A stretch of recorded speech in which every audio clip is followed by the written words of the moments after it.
Hello students, welcome back. In previous video, we have already studied about the definition of adsorption, the difference between adsorption and absorption. Now see the new term, that is desorption and sorption. डीसॉर्प्शन, अगर किसी term के आगे D लग जाए तो D का मतलब क्या लेना है स्टूडेंट्स? केमिस्ट्री में डी अगर किसी टर्म के आगे लग जाए, जैसे डिहाइड्रेशन वगैरह यूज़ किया था, तो डी का मतलब रिमूवल लेना है, तो रिमूवल यानी निकालना। ओके, तो डीसॉर्प्शन का मतलब क्या है यहाँ पर? What is the meaning? The removal of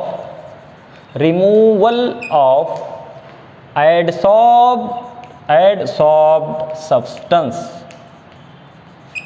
the removal of adsorbed substance from the surface of another substance. जिस सब्सटेंस पर, जैसे ये कोई डस्टर वगैरह है, जैसे डस्टर, इस पर चॉक के पार्टिकल डिपॉजिट हो गए, तो जैसे यहाँ पर ये सरफेस पर ये पार्टिकल, ये सब्सटेंस क्या हो गया? एडसॉर्ब हो गया, है ना। तो जिस पर एडसॉर्ब हुए उसको हम क्या कहते हैं? एडसॉर्बेंट। ये क्या है? एडसॉर्बेंट। और ये क्या है? जो पार्टिकल, जो सब्सटेंस है, ये सब्सटेंस क्या कहलाएंगे? एडसॉर्बेट।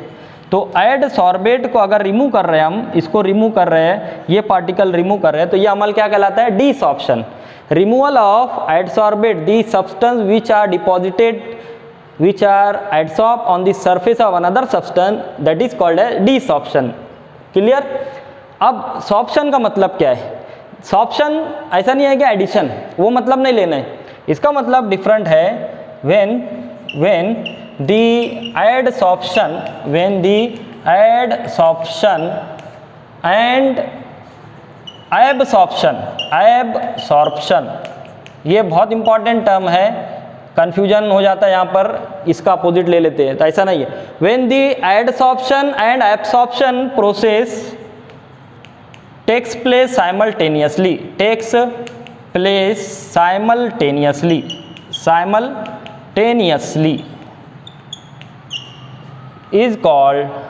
is called sorption। समझ में आया क्या चीज़ है? अगर एडसॉर्प्शन यानी सरफेस फिनोमेना, सरफेस पर deposition, accumulation of another substance, और पार्टिकल या सब्सटेंस का अंदर दाखिल होना एक साथ हो, एडसॉर्प्शन और एब्सॉर्प्शन एक साथ हो, साइमल्टेनियसली यानी एक साथ, तो इस अमल को क्या कहेंगे? सॉर्प्शन। इसकी एग्जांपल अगर देखें हम सॉर्प्शन की, तो एक बीकर में अगर हम क्या ले लेते हैं? ये बीकर है, बीकर में अगर इंक सॉल्यूशन लेते हैं, पानी में थोड़ा इंक मिला दिए, इंक सॉल्यूशन यानी इंक और वाटर है, ओके, इंक प्लस वाटर। अब इसमें अगर हम ये चॉक डिप कर देते हैं, चॉक डिप कर दिए, तो क्या अमल होगा? What is the process? Chalk dip कर दिए, तो चॉक डिप करने पर चॉक में पोर्स है, तो उस पोर्स में वाटर अंदर दाखिल हो जाएगा। बॉडी के अंदर पेनिट्रेशन क्या कहलाता है? एब्सॉर्प्शन कहलाता है। और बॉडी के सरफेस पर, किसी सरफेस पर सब्सटेंस का एक्यूमुलेट होना एडसॉर्प्शन कहलाता है। तो क्या होगा यहाँ पर? ये चॉक जो है, ये चॉक अगर देखें हम, तो चॉक के ऊपर, सरफेस के ऊपर इंक पार्टिकल आ जाएंगे। इंक मतलब क्या? ये एडसॉर्ब हो जाएगा और अंदर तक दाखिल हो जाएगा क्या चीज़? वाटर अंदर तक एब्सॉर्ब हो जाएगा। तो ये अमल एडसॉर्प्शन और एब्सॉर्प्शन दोनों एक साथ हो रहे हैं, इसीलिए इसको क्या कहते हैं? सॉर्प्शन। तो when chalk is dipped in ink solution, ink is adsorbed on the surface of chalk and water is absorbed in the chalk. Therefore this process is called sorption. Clear? इसको नोट कर लेना है। Now see the types of adsorption. अब type of adsorption देखना हमको। There are two types of adsorption. Types of adsorption कौन सी types है? टाइप्स ऑफ एडसॉर्प्शन की there are two types of adsorption. पहली जो टाइप है उसको फिजिसॉर्प्शन कहा जाता है, फिजिकल एडसॉर्प्शन।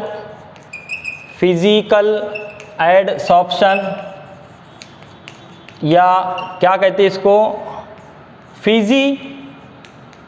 फिजिसॉर्प्शन। और इसका अपोजिट क्या रहेगा, केमिकल, फिजिकल की बजाय क्या रहेगा, केमिकल एडसॉर्प्शन, और it is called as chemisorption. तो ये टर्म याद रखना है। There are two types of the adsorption. Adsorption क्या चीज़ है, the accumulation of this one substance on the surface of another substance. तो दो तरह से एडसॉर्प्शन का अमल होता है। फिजिकल एडसॉर्प्शन में क्या होता है, the adsorption means the adsorbate deposit on adsorbent, the adsorbate deposit या accumulates जमा होना, accumulates on surface of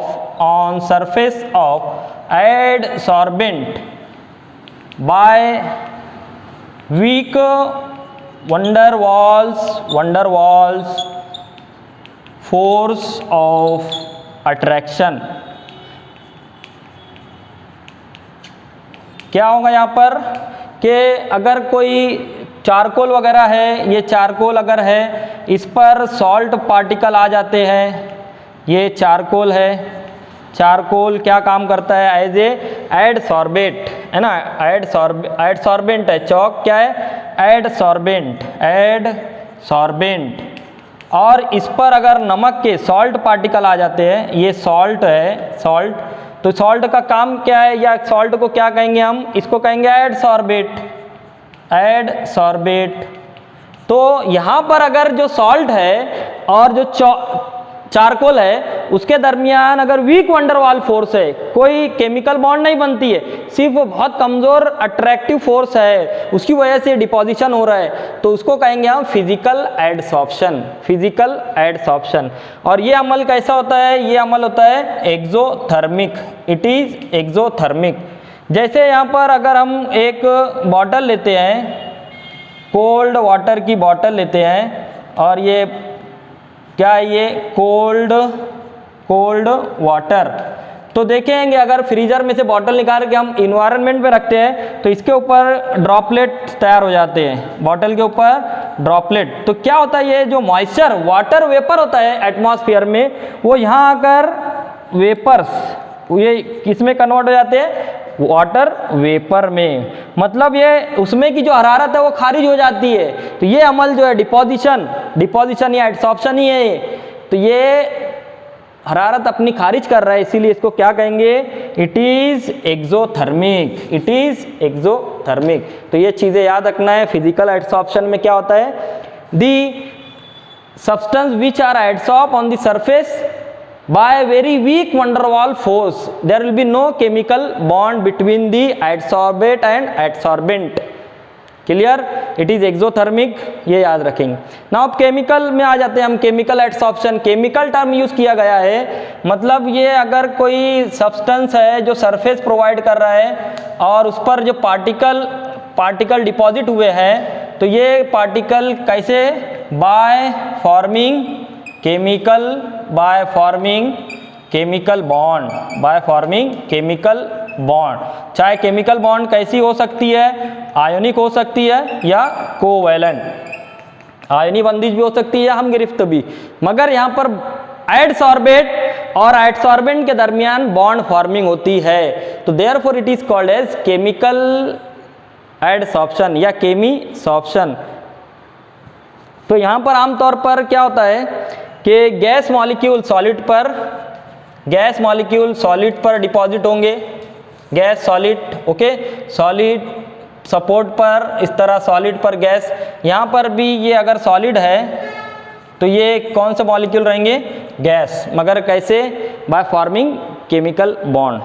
clear, तो इस तरह ये याद रखना है दोनों के दरमियान। ये भी अमल कैसा होता है, that is exothermic, it is also exothermic means when this chemisoption takes place there will be evolution of heat is evolved, खारिज होती है हीट इन्वायरमेंट में।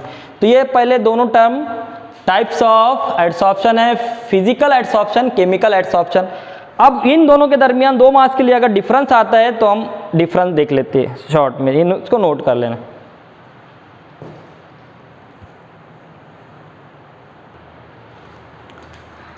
Now see the difference between physisorption and chemisorption. Student ये 2 मास के लिए फ़र्क आता है, 4 पॉइंट लिखना है, बहुत ध्यान से देखना है। फिजिसॉर्प्शन यानी फिजिकल एडसॉर्प्शन में क्या होता है, the formation of weak van der Waals force, formation of weak van der Waals force.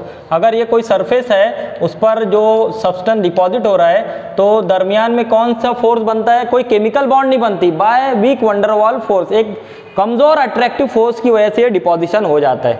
But in chemisorption it form ionic और covalent bond between the adsorbate and adsorbent, यानी जो सब्सटेंस डिपॉजिट हो रहा है और जो सरफेस प्रोवाइड कर रहा है तो इसमें कौन सी बॉन्ड बनती है, there will be formation of ionic और कोवैलेंट बॉन्ड। तो फॉर्मेशन ऑफ बॉन्ड केमिसॉर्प्शन, इसीलिए केमिकल बॉन्ड बन रही थी इसलिए chemisorption.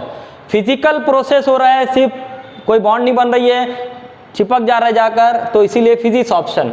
Second point, not specific in nature, यानी ये मखसूस नहीं है, नेचर में मखसूस नहीं है। That is all gases adsorb on all solids, यानी सिर्फ चौक पर डिपोजिशन होगा, चारकोल पर डिपोजिशन होगा, ऐसा स्पेसिफिक नहीं है। फिजिसॉर्प्शन में क्या होता है, कोई भी सॉलिड है वो गैस को डिपॉजिट कर लेता है, तो वही लिखा है all gases adsorb on all solids. Charcoal पर, मेटल पर गैस का एडसॉर्प्शन हो जाता है। केमिसॉर्प्शन क्या, हाईली स्पेसिफिक, बहुत मखसूस है, ये मखसूस अमल है। Occurs only when chemical bond formation between adsorbate and adsorbent, ये जो अमल है जब केमिकल बॉन्ड बनेंगी तभी ये अमल होता है, इसीलिए इसको मखसूस कह रहे हैं हम, है ना। केमिकल बॉन्ड नहीं बनेंगी तो कोई केमिसॉर्प्शन नहीं होगा। तीसरा पॉइंट, फिजिसॉर्प्शन में हीट ऑफ एडसॉर्प्शन लो, जो अमल हो रहा है एडसॉर्प्शन का, एडसॉर्प्शन के दरमियान क्या होता है, हीट खारिज होती है, हीट इवॉल्व होती है, तो ये हीट कम मिकदार में इवॉल्व होती है ड्यूरिंग फिजिसॉर्प्शन। तो कितना, 20 से 40 किलो जूल पर मोल, ये हीट इवॉल्व की एनर्जी की जो है कीमत है, 20 से 40 किलो जूल पर मोल एनर्जी यहाँ से खारिज होती है हीट की शक्ल में, हरारत की शक्ल में। मगर यहाँ पर केमिसॉर्प्शन में हाई हीट ऑफ एडसॉर्प्शन 40 से लेकर 200 किलो जूल पर मोल हीट यहाँ पर खारिज होती है। तो यहाँ पर ज़्यादा कम हीट खारिज होंगी फिजिसॉर्प्शन में, और केमिसॉर्प्शन में ज़्यादा हीट खारिज होती है, कब, जब केमिकल बॉन्ड बनती है। चौथा पॉइंट, फिजिसॉर्प्शन में ऑकर्स एट लो टेम्परेचर, ये अमल कम टेम्परेचर पर होता है, ज़्यादा टेम्परेचर अगर हम बढ़ाएंगे तो अमल जो है फिजिसॉर्प्शन का, है ना, यहाँ पर कमज़ोर हो जाएगा। तो it occurs at low temperature favoured at high temperature, chemisorption बहुत ज़्यादा टेम्परेचर पर होता है, मगर जितना ज़्यादा टेम्परेचर बढ़ाएंगे तो ये अमल भी थोड़ा कम हो जाता है, इसकी रफ्तार भी कम हो जाती है, क्योंकि ज़्यादा टेम्परेचर पर क्या होता है कि ये जो बॉन्ड है वो टूट जाती है, तो यहाँ पर जो सब्सटेंस है डिपॉजिट हुआ है ये रिमूव होना शुरू हो जाता है, बॉन्ड ब्रेक हो जाती है। तो सिर्फ फर्क याद रखना, physisorption at low temperature, it favours at high temperature. Physisorption में एग्जांपल अगर देखें हम, at low temperature nitrogen gas physically adsorb on iron, लोहा अगर है, ये लोहा है, आयरन है, तो इस पर नाइट्रोजन गैस एडसॉर्ब होती है by physical process, by weak van der Waals force, है ना। यहाँ पर क्या होगा, nitrogen gas chemically adsorb on iron at high temperature. अगर लोहा गर्म करें हम, आयरन को गर्म करें, हॉट आयरन, तो क्या होगा, यहाँ पर नाइट्रोजन गैस बॉन्ड बना लेंगी, नाइट्रोजन गैस बॉन्ड बना लेंगी, और इसीलिए इसको क्या कहेंगे, केमिसॉर्प्शन। फिजिसॉर्प्शन कैसा है, रिवर्सिबल, यानी रिवर्सिबल में क्या होता है, ये डिपोजिशन का अमल हुआ और ये वापस रिमूव भी हो जाएगा। रिवर्सिबल यानी इस तरह है, फॉरवर्ड डायरेक्शन बैकवर्ड डायरेक्शन में ये अमल होता है, तो रिवर्सिबल। एक दफ़ा ये केमिसॉर्प्शन हो जाए तो रिवर्सिबल नहीं है, दोबारा वापस अपनी हालत में नहीं आता, इट इज़ इरिवर्सिबल। क्या वजह है यहाँ पर, क्योंकि बॉन्ड बन जाती है, ओल्ड बॉन्ड फॉर्म ब्रेक हो जाती है, न्यू बॉन्ड फॉर्म हो जाती है, इसीलिए इसको इरिवर्सिबल, वापस नहीं होता ये अमल। और आखिरी पॉइंट है, फिजिसॉर्प्शन में क्या होता है, formation of multi molecular layer. ये अगर कोई सरफेस है तो इस सरफेस पर जो दूसरे सब्सटेंस डिपॉजिट हो रहे हैं इस तरह की कई मॉलिक्यूलर लेयर फॉर्म करते हैं, तो इसको कहेंगे मल्टी मॉलिक्यूलर लेयर। जबकि यहाँ पर क्या होता है स्टूडेंट्स, यहाँ पर अगर ये कोई सब्सटेंस है तो उसके ऊपर जो सब्सटेंस डिपॉजिट हो रहा है सिर्फ मोनो मॉलिक्यूलर, तो मोनो यानी एक मॉलिक्यूल की लेयर बनेगी और यहाँ पर मल्टी मॉलिक्यूलर लेयर बनती है। तो इस तरह ये फिजिक्स और केमिसॉर्प्शन, जिसको हम फिजिकल एडसॉर्प्शन भी कहेंगे, केमिकल एडसॉर्प्शन भी कहेंगे। तो 4 पॉइंट शॉर्ट में याद रखना है, बहुत आसान है ना, स्क्रीनशॉट ले लेना है। फैक्टर्स अफेक्टिंग इसके बाद देखते हैं हम।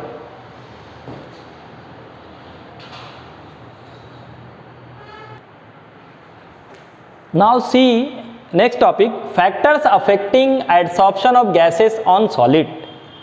कोई सॉलिड है उसके ऊपर गैस का डिपोजिशन, एडसॉर्प्शन कितने अवामिल पर मुनासिर है उसको देखना है हमको। तो फर्स्ट फैक्टर नेचर ऑफ एडसॉर्बेट, एडसॉर्बेट और दूसरा टर्म एडसॉर्बेंट, ये दोनों टर्म याद रखना है। एडसॉर्बेट क्या होता है, जिस पर यहाँ डिपोजिशन हुआ, जो डिपॉजिट हो रहा है, जो सब्सटेंस डिपॉजिट हो रहा है दूसरे सरफेस पर उसको एडसॉर्बेट कहते हैं। जैसे गैस डिपॉजिट हो रही है तो एडसॉर्बेट।